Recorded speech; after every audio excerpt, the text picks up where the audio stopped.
Está con nosotros ahora el doctor Boris Briones. El doctor Briones es historiador, presidente de la Sociedad Chilena de Ciencias de las Religiones. Tiene un doctorado en Geografía e Historia por la Universidad de Cantabria y viene para realizar una clase magistral sobre la historicidad de los evangelios apócrifos de la infancia de Jesús. Es un tema que por supuesto desata muchísimo interés y me imagino muchísima polémica también. Buenas tardes, gracias por venir al programa. Buenas tardes, gracias por la invitación. Bueno, primero hablemos un poco sobre la historia de estos famosos evangelios apócrifos, ¿no es cierto?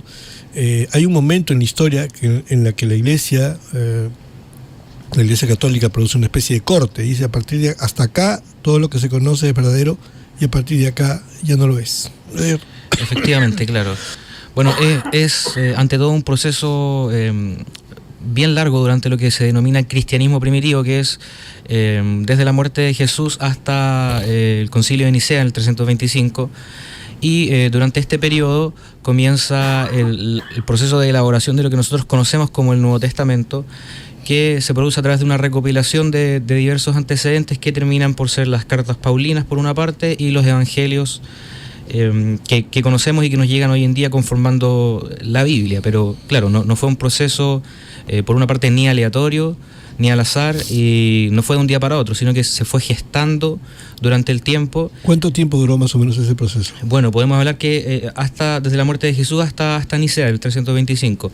Pero este proceso, bueno, durante este tiempo hubo diversos intelectuales de la Iglesia primitiva que trataron de unificar un canon de las Escrituras de acuerdo al material del que disponían, que en este caso el primer evangelio escrito sería el de Marcos, que hablamos de alrededor del 60 al 70 después de Cristo, y de ahí comienzan a surgir los otros evangelios que son un poco más tardíos, y posteriormente hay también los evangelios apócrifos, que una de las principales razones por la que no están contenidas en el Nuevo Testamento es porque son bastante tardíos en relación a los evangelios canónicos, pero además de eso, porque en ese momento no se conocían y se dieron a conocer después. Ahora, ¿quién y cómo se define cuando un texto es verdadero y cuando no lo es, ¿no es cierto? ¿Cómo fue ese proceso? Me imagino que debe haber sido muy complejo. Claro, bastante complejo. Bueno, principalmente la autoridad cristiana, digamos, de los primeros siglos, trataba de realizar un estudio acotado a través de la historia oral, de la recopilación de antecedentes. Primero hay que tener en consideración que ninguno de los evangelistas que hoy están en el Nuevo Testamento, ninguno conoció a Jesús personalmente, a pesar que podamos pensar eso, pero son recopilaciones de antecedentes de lo que había ocurrido con Jesús, muchos de sus dichos, de sus hazañas, etcétera, que fueron transmitidas por la vía oral y después, en un momento determinado, consideran que es necesario dejarlo por escrito. Estos evangelios que surgen en lo que conocemos como Nuevo Testamento surgen en lo que se llama cristianismo oculto, que son textos escritos en griego. Recordemos que para ese tiempo cualquier persona no podía acercarse a escribir griego ni a leer, exacto. Entonces, por un lado, los evangelios apócrifos surgen en el cristianismo popular, que es un cristianismo distante al de los evangelios. No se escribe en griego. Hay algunos apócrifos de la infancia, por ejemplo, están escritos en siriaco, en arameo, etcétera, lo que en cierto momento restaba un poco de peso y de credibilidad por el mismo tema de que no se sabía su origen y no se sabía qué tanta investigación había sobre los antecedentes de la vida de Jesús, si se podían comprobar o no. Además que muchas de sus hazañas, por decirlo de un modo, en estos apócrifos, a veces presentan a un Jesús mucho más humano, en el caso de los evangelios de la infancia, mucho más niño, que realiza travesuras como cualquier niño de su edad, ¿cierto? Que realiza diversos juegos cotidianos, pero en los que se nota que su presencia, su espíritu, es perteneciente al de una divinidad, porque puede realizar acciones que dejan atónitos a sus pares, ¿cierto? Como por ejemplo el episodio que es muy conocido y la gente debe haberlo escuchado alguna vez, cuando juega con el barro y puede elaborar 12 gorriones y después esos gorriones cobran vida. Ahora, hay como en todos estos casos, hay muchísima verdad, muchísima charlatanería, ¿no es cierto? Especialmente en el caso de los evangelios apócrifos. Está este personaje Lilith, por ejemplo, que se dice que existe en los evangelios apócrifos, y la verdad es que, al menos hasta donde yo sé, no se ha podido comprobar nada. Estamos hablando, ¿cierto?, también de mitos, ¿no es cierto? También hay en los evangelios apócrifos esta idea de que Jesús se casó y y esta esposa, esta supuesta esposa, existió y están en ciertos documentos, pero que tampoco se ha podido comprobar si son reales o no, ¿no es cierto? Entonces, ¿qué pasa con todos esos documentos o algunos documentos que realmente existen? ¿Cuáles, en todo caso, cuáles se puede decir que son los que realmente existieron, lo que está comprobado, cuya existencia está comprobada, pero a lo mejor por conveniencia la Iglesia Católica no los ha querido reconocer? Claro, bueno, primero hay que tener en cuenta que uno de los pasos más difíciles en este tipo de investigación es que al descubrir estos documentos, estoy pensando por ejemplo en los manuscritos del Mar Muerto de Nag Hammadi, que han sido los más recientes, digamos, el problema es la datación de estos documentos, ya que no se pueden realizar pruebas, por ejemplo, radiocarbónicas, otro tipo de pruebas de datación más exactas. Entonces, la aproximación es a través de la filología que nos entrega, a través de la escritura, la forma en la que se escribieron, la tipografía de la letra, el contexto en el que surgieron, nos puede situar un poco en la fecha aproximada de su elaboración.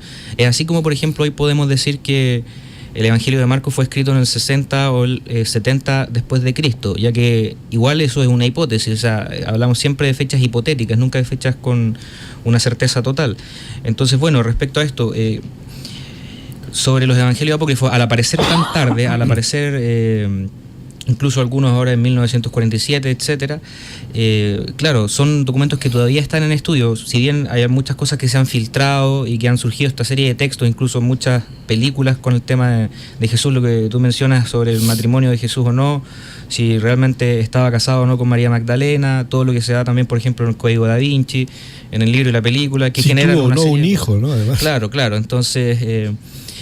claro, bueno, efectivamente de ese tipo de cosas no hay pruebas por una parte desde el mundo de la teología y desde la historia de las religiones tampoco, porque nada se puede probar. Entonces, ¿qué pasa? Que claro, de repente algunos pasajes incluso de los evangelios apócrifos son mal traducidos de los idiomas originales al español y se realizan diversas tergiversaciones que terminan por hacer a veces algunos textos sensacionalistas que nos indican ciertas cosas un poco que no podemos comprobar desde la ciencia.